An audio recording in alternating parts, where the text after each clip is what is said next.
More than 66% of Gaza's population are refugees.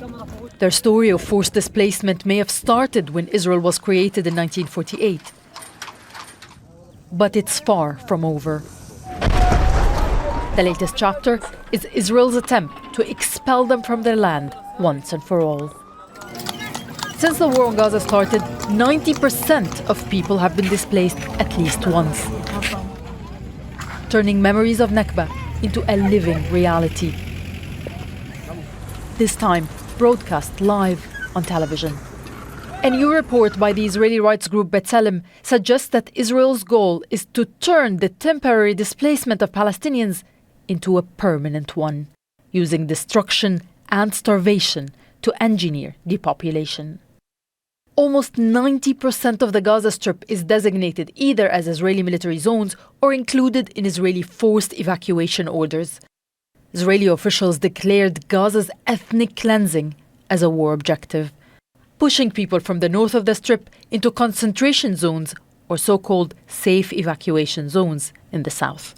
And Israeli Prime Minister Benjamin Netanyahu is still pushing for the transfer of Palestinians out of Gaza altogether.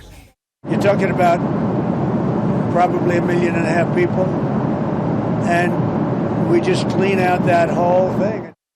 Shortly after these remarks, the Israeli cabinet established a new unit tasked with executing the departure of hundreds of thousands of Palestinians from the Strip. A similar strategy is being carried out in the occupied West Bank, where the largest forced displacement since 1967 is underway. 40,000 Palestinians have been driven out of their homes in refugee camps, at times at gunpoint. The soldiers harassed us to leave. They asked me, "Why don't you move out of here?" I said, "I have no money to rent or build a new place." They said, "Go to France, you'll have a salary and a good life." They want to evict us in any way possible.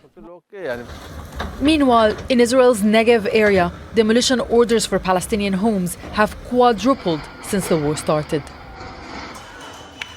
Legislation banning the UN Agency for Palestinian Refugees, UNRWA, isn't intended merely to stop its operations.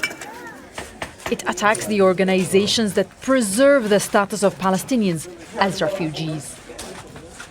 Among many Israelis, there's wide support for forced transfer, seen as a solution to the so-called Palestine problem. The problem being Palestinians' presence on their land. The solution, expelling them from it. Nida, Ibrahim, Jazeera. Don't miss out. Get the full picture. Subscribe to Al Jazeera for reliable news, expert insight. Like, share, stay ahead.